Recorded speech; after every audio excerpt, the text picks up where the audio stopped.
Competency and capability were two words I used to recently describe a Westbourne education. Our young people need to acquire both competencies and capabilities if they are to be successful entering a rapidly changing world of work and life. So for me, competency is the proven ability in acquiring knowledge and skills to be able to do something, whilst capability is learner confidence in their competency, and as a result, the ability to formulate and solve problems in familiar, unfamiliar, and changing situations.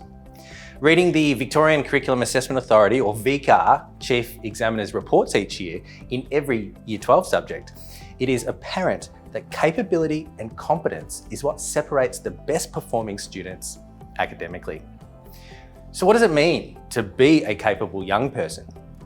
Capable young people exhibit the following traits: self-efficacy in knowing how to learn and how to reflect on the learning process, communication and teamwork skills, or knowing how to work well with others, creativity, particularly in applying competencies to new and unfamiliar situations, and just by being adaptable and flexible in their approach.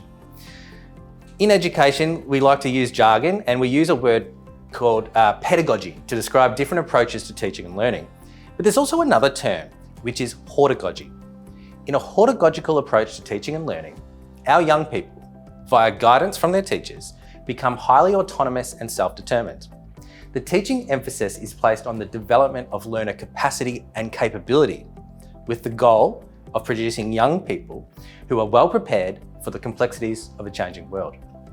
So through the development of this capability, young people become more comfortable in dealing with uncertainties because they've been given the opportunity to be self-directed, to be independent, to take risks, to make mistakes, and to embrace failures as learning opportunities. The rapidly changing multidisciplinary nature of the 21st century requires us to move beyond the traditional dichotomy of inquiring learning versus direct instruction. At our school, we understand we need both. We also need to move beyond the traditional notions of subject disciplines and see this challenge as one of agency and personal empowerment. Engineering and art have always been interrelated, but perhaps even more so now. Computer programming in university is mandatory for most biologists, musicians, and historians. AI, robotics, automation is already transforming and revolutionizing the way many disciplines and businesses operate. 3D printers, for example, are now mainstream tools for dentists and many other medical professionals. The world has changed and will continue to change, and we can do our children no better service than to introduce them to powerful ideas that will develop their capabilities and shape the rest of their lives.